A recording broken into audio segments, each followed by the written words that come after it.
Ahlan wa sahlan wapenzi watazamaji wa runinga ya Mizpah TV. Karibuni sana katika kipindi cha The NURU Morning Show hapa katika runinga ya Mizpah TV. Ninatumai ya kwamba tulikuwa na usiku mwanana na pia mimi nimeweza kurauka nikiwa buheri wa afya. Nashukuru Mungu ya kwamba amezidi kuwa mwaminifu katika maisha yetu. Na ninajua kwamba siku ya leo kuna mengi ambayo Mungu ameweza kutuandalia.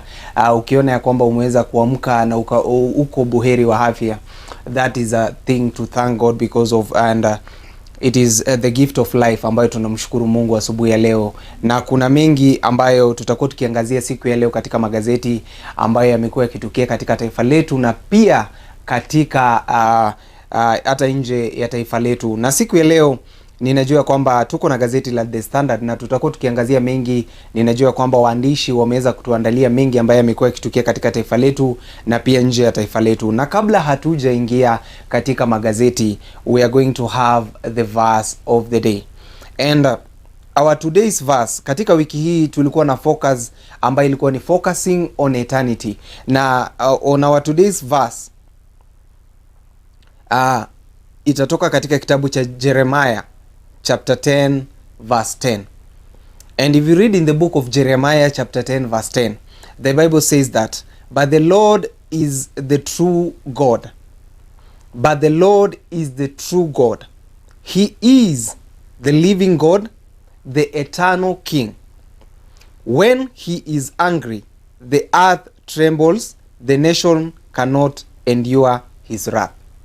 And this is such a verse ambayo inatukaution sisi kama Wakristo ya kwamba inasema ya kwamba the Lord is the true God.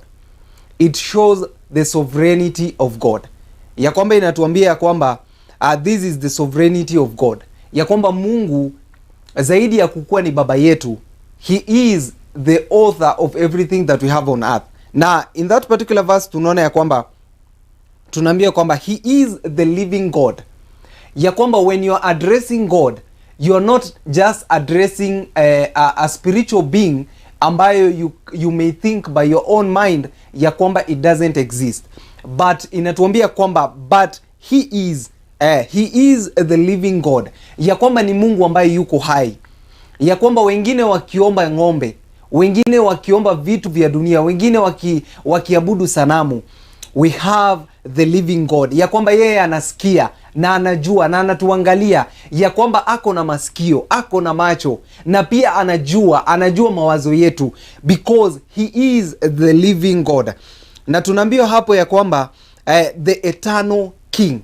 And this particular segment ambayo imewekwa the eternal King inaonyesha ya kwamba yuko na mamlaka na nguvu, ya kwamba God has the authority over each and everything that we have on earth.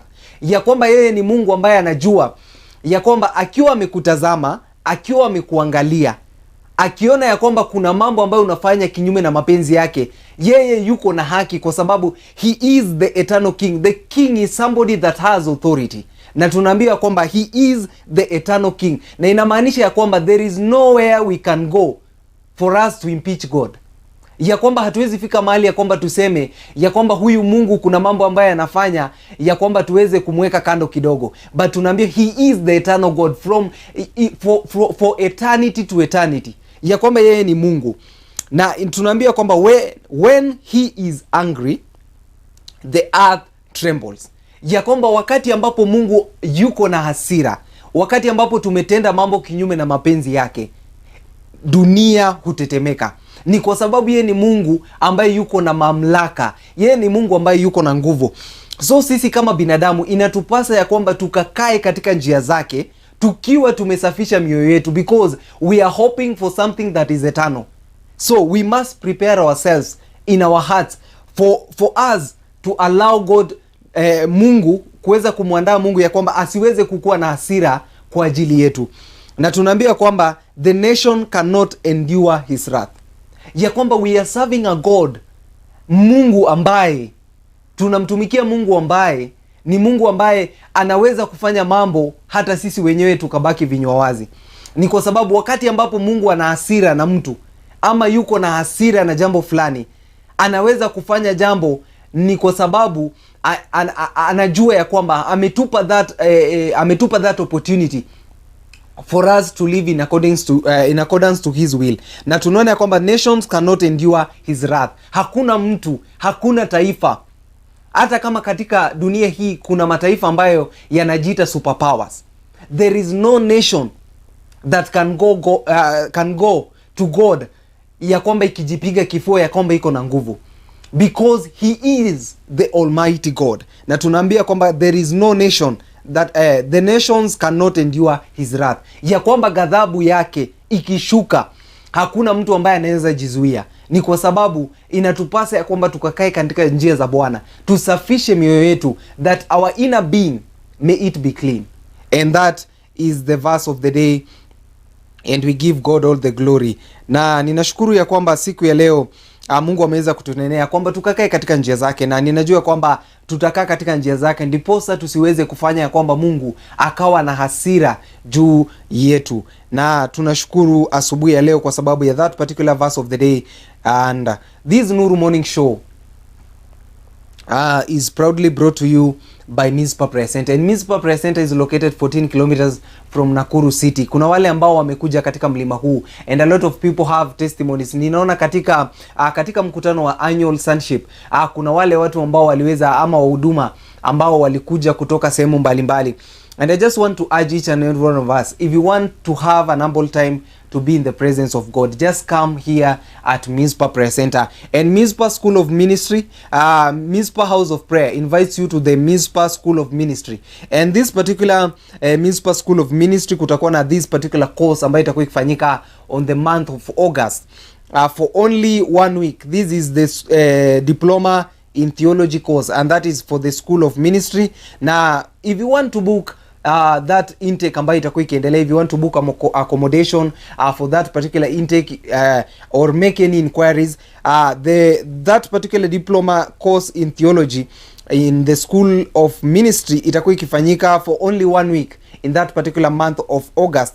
And we are also having this particular Mizpah School of Intercessory and Mizpah School of Intercessory Prayer and Deliverance. And this particular school also itakuwa ikiendelea, and we have modules ambazo zitakuwa zikirun on the month of August. This particular ministry Mizpah School of Intercessory Prayers and Deliverance, it will be happening only for 2 weeks in the month of August. Na kuna modules ambazo zitakuwa zikiendelea. We have 4 modules for this particular school. Na these particular classes will begin on 3rd to the 14th of August. You can mark the dates, because if you are there an intercessor, there are people in the ministry, if you're a believer, na pia kuna wale ambao ni wachungaji, you can purpose to come to this particular school ambayo itakuwa ikifanyika. This particular schools ambazo zitakuwa zikifanyika, na darasa zote zitakuwa zikianza tarehe 3 hadi tarehe 14 ambapo itakuwa ikitamatika. Na kuna wale ambao wanauliza ya kwamba tunaweza kufanya aje ili tuwekaweza kujiandikisha katika masomo haya. You can call this particular number on 0727 766 553, and when you call that particular number, you may book your accommodation and also inquire about the intake that is ongoing for the August class, and that is 2026, that will be beginning on the 3rd of the month of August to the 14th of that particular month. And also we have good news, because ninajua kwamba tulikuwa na mkutano wa sonship ambayo ilikuwa inafanyika hapa katika mlima wa Mizpah Center, but we have this meeting. All the ladies will be gathering here at Mizpah House of Prayer and Mizpah Center because of this particular meeting that will be happening here. And Ladies of Nobility Conference 2026 is here with us. This particular meeting will be happening from that is 17th of the month of August to the 21st of the month of August. And I just want you to mark your calendar, because this particular meeting, it will be a powerful meeting for the ladies ambao watakuja katika mlima wa Mizpah Center for a moment of prayer, moment of worship, moment of receiving the Rema word of God from the ministers. Na mkutano huu ambao umeandaliwa na mtume Daktari Jesse Karanja together with the Reverend Margaret Karanja will host ministers that will be ministering on that particular meeting, and many people have wamekuwa wakisema ya kwamba watakuwa wakihudhuria, because even katika mkutano wa sonship that announcement was made for this particular meeting ya ladies of nobility that will be happening here at Mizpah Press Center. We have the host ambaye ni Apostle Dr. Jesse Karanja and Reverend Margaret Karanja, and also we have guest ministers ambao watakuwa kihudumu katika kongamano hili. We have Bishop Margaret Wangare, ACF Banana, who will be ministering on this particular meeting, and also we have Prophetess Winnie Andrew from Altar of Witness Chapel. That is one of the guests ambaye atakuwa kihudumu katika kongamano hili la Ladies of Nobility 2026 chapter. And this particular meeting, it will be a powerful moment for all the ladies in our nation. If you are there, ukiwa hata katika mataifa nje, purpose to come to this particular meeting because it is a meeting that will empower you with a lot of wisdom, with a lot of nourishment, spiritual nourishment, and the Rhema word of God, because this particular meeting, it is specifically prepared for you, our viewer. Na ninashukuru ya kwamba kuna wengi ambao they gave ya kwamba walituambia kwamba watakuwa wakihudhuria mkutano huu ama kongamano hili la kina mama la ladies of nobility. Na mkutano huu utakuwa ukianza tarehe 17 hadi tarehe 21, na if you want to book accommodation and register prior to this meeting, you can call the number on 0727766553, and this particular meeting will be a blessing to you. Sasa ningependa ya kwamba tukaingie katika magazeti, na ninajua ya kwamba kuna mengi ambayo yameangaziwa katika magazeti siku ya leo, na ninaona katika gazeti ambalo niko nalo ni gazeti la The Standard, na kuna mambo mengi ambayo imeweza kuangaziwa, na ningependa ya kwamba tutakuwa tukiangazia mambo ambayo yametukia. We see ya kwamba kuna uchaguzi ambao utafanyika katika eneo la Ol Kalou, and that is on July that is 16th, and this particular election imeweza kuvutia a lot of comments from the public, because a lot of people and a lot of leaders wamekuwa wakienda katika maeneo hayo, na that is one of the stories ambayo tutakuwa tukiangazia. And also there was the placement ambayo iliweza kufanywa by the coups, and we see that there are 686,000 KCSE candidates left out of the placement, and this is also another story ambayo tutakuwa tukiangazia. And also there is matters about leadership, na tumeona ya kwamba a lot of groups zimekuwa zikipush for the speakers and also the cabinet secretaries wajiondoe katika this particular campaign ambayo imekuwa ikiendelea katika taifa letu. That is also another story ambayo tutakuwa tukiendelea nayo. And also there is on the headline ya gazeti la The Standard kuna the untouchable cop. This is a particular story ambayo imeweza kuangaziwa katika gazeti hili because it is something ambayo iliweza kutukia, na tutakuwa tukiangazia these particular stories and many other stories in matters about health and also leadership, na bado mambo ya politics tutakuwa tukiangazia mambo haya. And now let us go to the front page ya gazeti la The Standard. Tuanze na this particular story ambayo imeweza kuangaziwa hapa. Na in the front page tunaona ya kwamba kuna picha ambayo imeweza kuwekwa pale ya afisa wa polisi ambaye ni mwanadada, na pia kuna mwingine ambaye yuko katika kitanda hospitalini pale, na tunaambia kwamba the untouchable cop. And this particular story imeweza kuangaziwa, and it is really a sad story, ni kwa sababu tunaambiwa kwamba a young woman is fighting for her life after she was allegedly pushed from the 6th floor apartment in Kasarani, leaving her paralyzed. At the center of the allegation is a police officer who was demoted from OCS rank over alcoholism. 4 days later, the officer, whose whereabouts detective has not been arrested, prompting fresh questions over the peace handling of this investigation. And this particular story inapatikana katika page 4 ya gazeti la The Standard.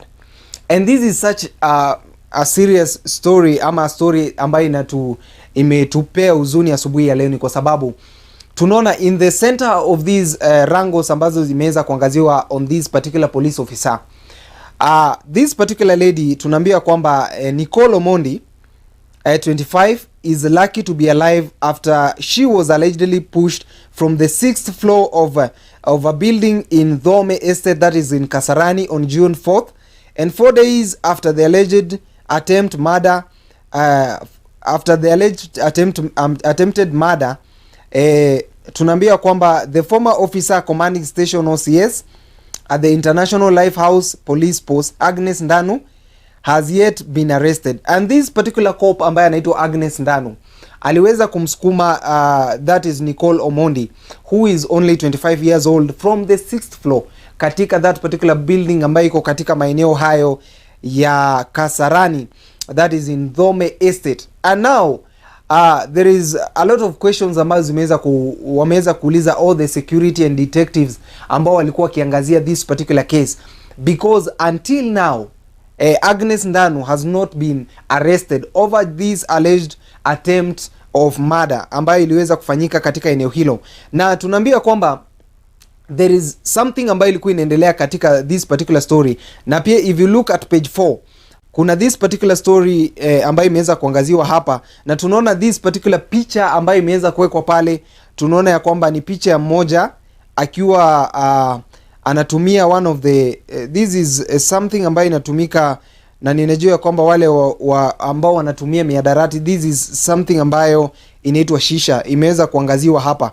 Na hiyo picha inaonyesha, because we've seen Nicole and also that Agnes Ndanu was demoted because of alcoholism, and that is one of the stories. But now katika mambo ambayo yaliweza kuangaziwa in this particular investigation na the story that is revolving around this police officer, the thing ambayo iliweza kufanyika ni kwamba Agnes Ndanu, who is that police officer, there was another lady that Nicole Omondi alikuwa waliweza kupatikana naye, and this whole story imeweza kusema ya kwamba when Agnes Ndanu aliweza kupatana na aliweza kuona ya kwamba that is Nicole Omondi yuko na uhusiano wa kirafiki na another lady, this is what brought all this. And despite we see that the investigators are piecing together the events that unfolded inside Ndanu's apartment before Nicole plunged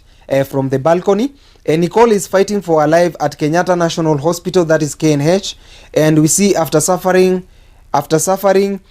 severe spinal and limb injuries that left her paralyzed. And tunaona ya kwamba when Nicole aliweza kuulizwa some of the questions about this particular incident ambayo iliweza kufanyika akiwa pale hospitali, aliweza kusema kwamba she started accusing me of being involved with another woman. And now you may see this is something ambayo imeweza kuleta a lot of questions, because the cop is also a lady, but yet ameweza kumpata ya kwamba Nicole alikuwa na rafiki mwingine ambaye ni mwanadada, but now this friendship ambaye Nicole alikuwa nayo na yule mwanadada ikaweza kuleta shida, ndiposa ya kwamba Nicole anasema ya kwamba she started accusing me of being involved with another woman, and she became violent and started beating me before pushing me out of the house. And this particular story imeweza kuleta a lot of it has raised a lot of eyebrows, because a lot of Kenyans are now asking, are these lesbians ambao walikuwa wakifanya mambo hayo? Ni kwa sababu kuna a lot of things that are revolving this particular story ambayo imeweza raise a lot of concerns. But now the public is asking the security apparatus to be able to apprehend and also arrest this particular lady ambaye is a cop, that is Agnes Ndanu. Na tunaambia kwamba that sources said that Ndanu was transferred to Matungulu police station but had not yet reported there by the time the incident occurred. Na tunaona ya kwamba Ndanu was demoted and now he was transferred to Matungulu police station but not yet hakuwa ameweza kureport on that particular location ambayo alikuwa amekuwa transferred when this particular incident iliweza kufanyika. Na tunaambia kwamba that she was attached to police post until May, but her conduct was questionable. She was battling alcoholism and I think she was assigned there to keep her busy on the one of the sources aliweza kusema hayo. Na tunaambia kwamba the neighbors described the two women as friends who often spent time together, especially on weekends. On weekends they were close friends and we knew them very well, and sometimes we saw them returning home while tipsy, and this is kuna wale ambao wanajua mambo haya ni walikuwa wakitumia dawa za kulevya, and this is something ambayo imeweza ku raise a lot of concerns in matters about, ni kwa sababu this is a public officer ambaye anatumika katika security apparatus, na imeonyesha kwamba alikuwa ni mraibu wa mihadarati, na tunaambia kwamba they were good friends, and now security apparatus wameweza kukuwa urged to take this particular story or not, because we see that Nicole Omondi is still battling for his life on the at the KNH, that is hospital, and that is one of the stories ambayo imeweza kuangaziwa katika gazeti hili. Na pia as our viewer, you can tell us your feedback about this particular story, because this is something that the society imekuwa ikiaddress, and we see this in this particular story, there is an aspect ya relationship ambayo imeweza kuenda ambayo it is extreme, and the three ladies wako involved in this particular story. You can tell us your feedback, what you have to say about this particular story on our SMS line on 0799 200 100, and we'll be glad to make that conversation going. Now, on other stories, in matters about education, I know yesterday kuna wale wanafunzi ambao walikuwa placed, and ningependa ya kwamba pia wewe mtazamaji uniambie ya kwamba kama uko na mtoto ama uko na mwanafunzi ambaye aliweza kumaliza chuo cha upili ama shule ya upili, unaweza kutuambia kwamba was he or she placed. Ni kwa sababu tunaambiwa katika gazeti hili that where are they 686,000 KCSE candidates left out of placement, and this is one of the stories ambayo imeweza kuangaziwa katika gazeti hili, because we see there is 91,736, that is the number of students admitted to diploma and certificate programs in technical and vocational education and training institution. Na pia tunaambia kwamba a lot of youths ama a lot of students ambao waliweza kufuzu katika this particular high school level waliweza kusema ya kwamba they are not comfortable for them, they are not comfortable to take degree courses, and now they want to take diploma courses, and this is something ambayo iliweza kuangaziwa pia. Na tunaona katika gazeti hili tunaambiwa majority of admissions this year went to degree programs with 202, that is 202,133 students earning university placement, and now we see some 3,000 students declined to be placed in universities and colleges after they miss out on the first choices, because a lot of wale ambao walifanya uchaguzi waliweza kusema ya kwamba the student declined to be placed because a lot of them they had made their choices, but now their first choices zilikuwa hazikuweza kufaulu, na tunaambia kwamba the 3,000 student declined to be placed in universities and colleges. Na tunaambia kwamba there is a confusion that has hit this year's university and colleges placement after nearly there is 700,000 candidates who sat for the 2025 Kenyan Certificate of Secondary Education KCSE examination were left without a confirmed course or for admission. Na tunaambia kwamba more shocking that some 51,000 students who sat for the last year's KCSE did not select any course. Now this is something ambayo pia imeweza raise a lot of eyebrows, because this is something that is shocking, because 51,000 students ambao waliweza kukalia mtihani wa KCSE last year hawakuweza kukua placed, na wanasema kwamba did not select any course in the university or middle level colleges, and now this is something ambayo imeweza kufanya the placement to be a bit harder, and it is something ambayo iliweza pia ku raise a lot of concerns. Na tunaambia kwamba overall figures released yesterday by the CUPS shows that out of the 980,333 candidates who received the KCSE result, only 293 have secured to university and colleges placement, and that one is 293,869 ambao wameweza kupata the placement in university. And if you can do your calculation, you may see that there are kuna wale ambao ni 700,000 ambao hawajulikani, ambao hawajaweza kukua placed, na tunaambia kwamba this means that only 91,736 were admitted to diploma and certificate courses. And this is something ambayo imeweza kuangaziwa katika gazeti hili, because we've seen recently kumekuwa na challenges in matters about also disbursement ya HELB. Na TVET institution also katika gazeti hili wameweza kuangazia that there's an establishment ambayo iliweza kufanywa that the government has quietly dismantled the traditional centralization placement system for the TVET institution, na effectively pushing admissions back to individual colleges. And this is something ambayo a lot of institutions iliweza ku raise a lot of alarm, because we've seen that the government has quietly imeweza kufanya dismantle the traditional centralized, ya kwamba vile the placement ilikuwa inafanywa as a whole imekuwa decentralized. Na this is something ambayo pia imeweza ku raise a lot of concerns in matters about education and also the placement ya students into tertiary level ya education. Na tunaambia kwamba we have a batch ambayo iliweza kukua disbursed yesterday, na that information ambayo iliweza kutolewa in matters about the placement na imeweza kuangaziwa katika gazeti hili. But tunaambiwa on other stories that is relating in matters about education, why teachers are being rejected for jobs abroad.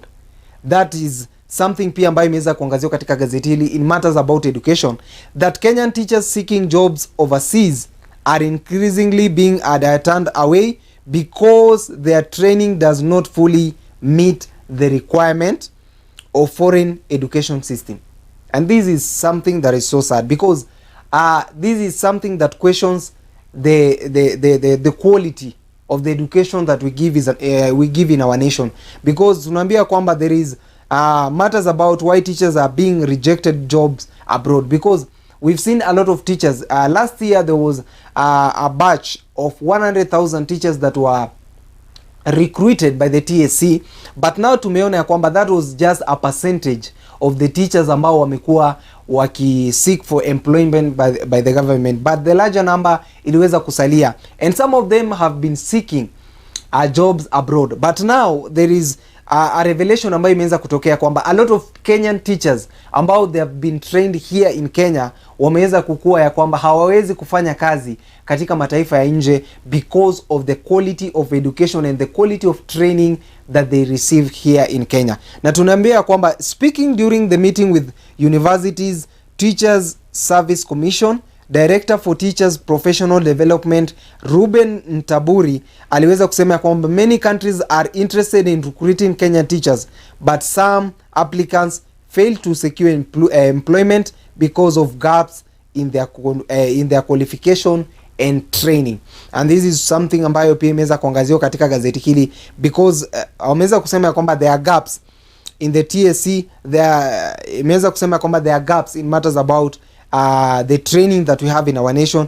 Now TSC now wants university to review their teacher education programs by increasing and strengthening teaching practice, because a lot of questions were being raised in matters about how we export the labor force katika mataifa mengine, and now there is an issue about how they deliver in those particular countries. Ni kwa sababu there have been a question ambayo imeweza kuangaziwa katika gazeti hili, because a lot of Kenyan teachers wamekuwa denied opportunities abroad because of the training ambayo inafanywa katika gazeti hili. And now TSC is pushing for the education system and also universities to be able to change the curriculum and also strengthen the teaching practice sessions ambazo huwa zinafanyika only for 3 months. Now they want that particular training and teaching practice ikuwe imeweza kuongezwa for them to have the capacity to have the skills, the right skills for them to get employment in these particular different countries ambazo ziko katika taifa letu. Na that particular story utapata in page 6. When you get your newspaper, you may be able to get all those stories ambazo imeweza kuangaziwa in matters about education. And now as we shift gears into politics, watu wa Olkalau, I know many of our viewers wale ambao wako katika maeneo ya Olkalau wanaweza kutuambia this particular thing, and if you are in a place in Olkalau, you can send us an SMS and tell us how are things going on there. Ni kwa sababu yesterday I saw a revelation ambayo iliweza kufanyika. A lot of people in Olkalau, they are eating with big spoons. Ninajua kwamba hiyo ni lugha ya ambayo Wakenya wengi wanaelewa. Ni kwa sababu we've seen cabinet secretaries, we have MPs, we have even the speakers ambao wamekuwa kizuru eneo hilo. And there is a revelation ambayo inasema handling of Olkalau by election puts 2027 poll at risk, says Nyoro. And this is Ndindi Nyoro, the MP for Kiharu. Ameweza kusema ya kwamba Kiharu that is legislator has accused IEBC of ignoring voters inducement, violence and misuse of public resources, because a lot of projects ambazo zimekuwa zikifanywa pale katika eneo la Olkalau, kumekuwa na a lot of this is a lot of projects ambazo zimekuwa zikienda katika eneo hilo la Olkalau, na tunaambia kwamba that he warned that the failure to enforce the electoral laws, because there are those laws ambazo zimekuwa zikigovern the IEBC, and also kuna zile rules ambazo IEBC zimekuwa zikipeana for the electorate, to the electorate and also the people that are vying for different positions. But now imeonekana ya kwamba ni kama IEBC, kama vile imeweza kuangaziwa katika gazeti hili, imeweza kulegeza kamba in such a way that some of these rules and regulations zimekuwa bypassed. Na tunaona ya kwamba Kiharu MP Ndindi Nyoro has accused the Independent and Electoral and Boundaries Commission, IEBC, for turning blind eye to alleged voter inducement, violence and misuse of public resources. Na ameweza kusema ya kwamba this particular trend ambayo imeanza katika eneo hilo la Olkalau, it is something that is raising a lot of concerns in matters about the integrity of the elections ambazo zimekuwa zikifanyika, because we've seen government agencies and government officials ambao they are not allowed to engage themselves in matters about politics, wamekuwa wakienda katika eneo hilo na to campaign to wameweza kufanya campaign kwa ajili ya wale ambao ni wagombeaji katika maeneo hayo. Na tunaambia kwamba there are some of the things ambao watu wa Olkalau wamekuwa wakibenefit, na tunaona ya kwamba kuna gas cylinders ambazo zimekuwa zikipelekwa katika eneo hilo, na tunaambia youth and women groups have also received empowerment packages, while gas cylinders, electricity poles and other government supported initiative have been rolled out in the constituency. But now a lot of leaders were asking why now.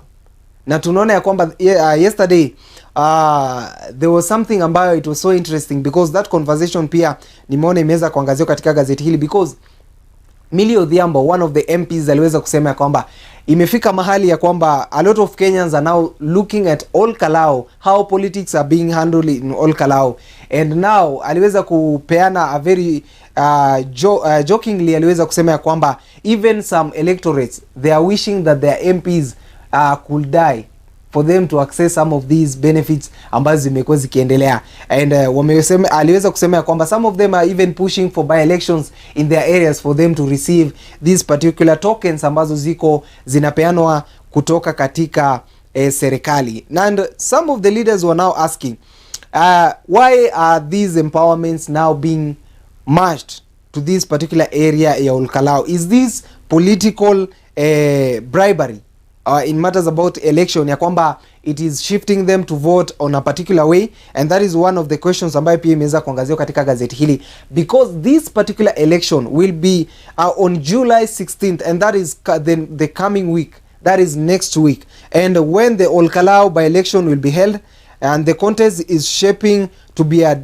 definitive test for votes and opposition, given that it may be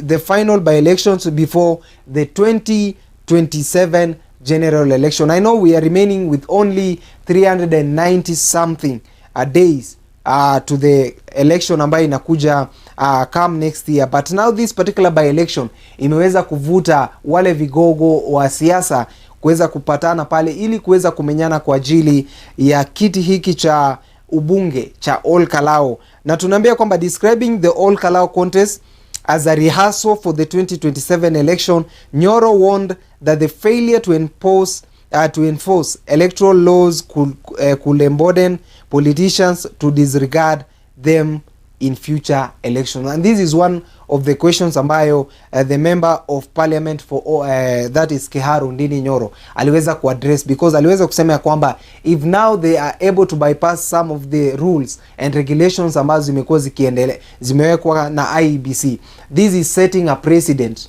for the voters and also the leaders to be able to bypass some of these rules katika general election ambayo inatarajiwa kufanyika mwaka ujao. And when you get your newspaper, you'll be able to read that particular story in matters about politics and that particular contest ya Ol Kalou seat for the member of parliament.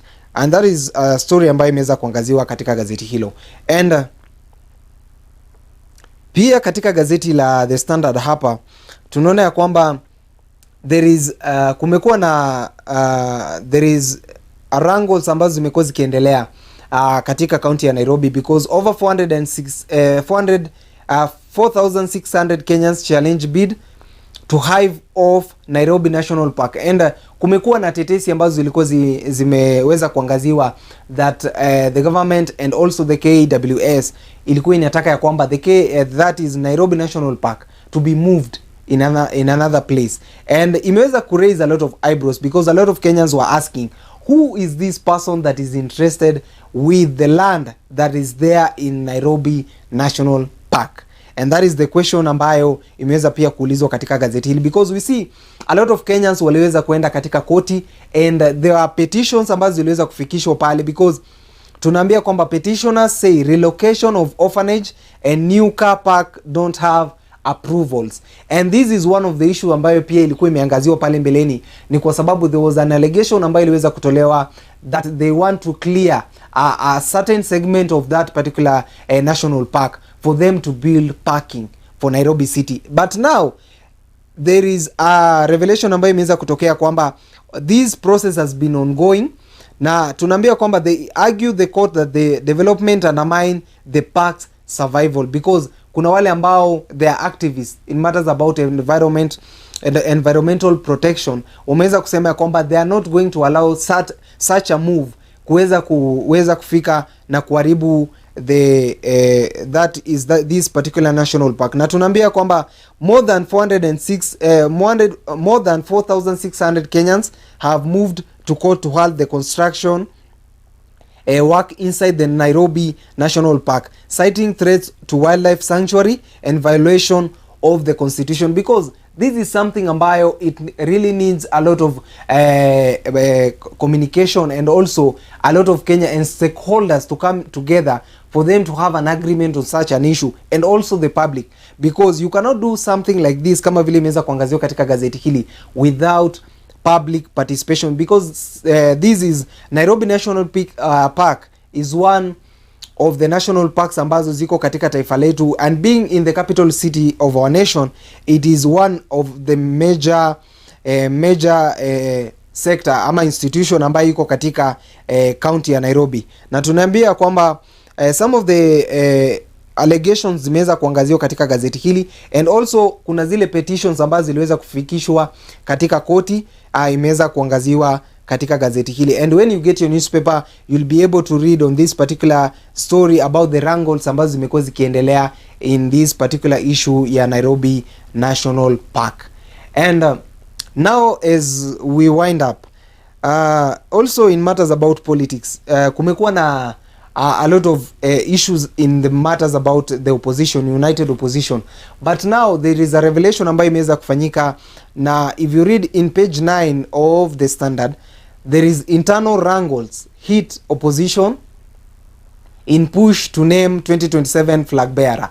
And this has come few days after that is Justin Muturi, who was the former Attorney General, aliweza kusema ya kwamba he urged all the leaders in the opposition ya kwamba they name that is the flag bearer of the opposition and also the running mate, because aliweza kusema ya kwamba this is something that is going to make their direction straight forward. Na aliweza pia tunaambia kwamba the pundits warn that the delay in naming joint candidates is denying the team momentum, because a lot of issues zimekuwa zikitokea and a lot of the leaders that are involved in the opposition wamekuwa wakisema ya kwamba they are also bidding for this particular position. Na tumeona katika gazeti hili wameweza kuangazia that there have been internal wrangles in matters about settling to one flag bearer katika this is the united opposition. Na tunaona hapa katika picha ambayo imeweza kuangaziwa hapa, we see the opposition